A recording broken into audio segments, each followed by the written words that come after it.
of agitated volunteers pounced as another load of desperately needed sandbags arrived at Nawanakon Industrial Park. The water may have been ankle deep already, but locals were hoping moving quickly to pile another fresh sandbag barrier could help keep the worst of the flooding out. Teams worked frantically to shore up the protection at the factory zone north of Bangkok, even as the water crept up inexorably. Some appealed for more help. Please come to save this spot. If the water gets through here, we cannot stop it. This whole zone will be flooded.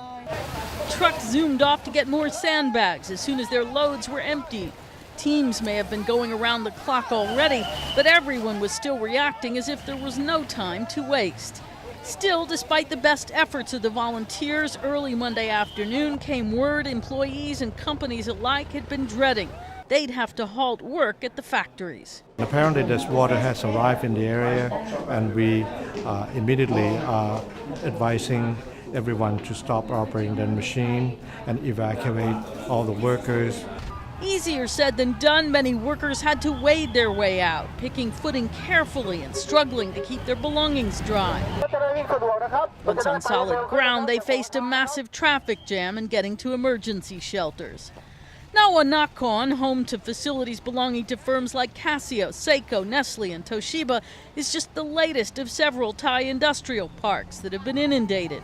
More than 100,000 workers are now idle, and supply chains for products worldwide have been disrupted, especially in the automotive and electronic industries. Meanwhile, the military was doing what it could to get supplies to those who desperately needed them, flying out bags of food in helicopters to areas cut off by high water.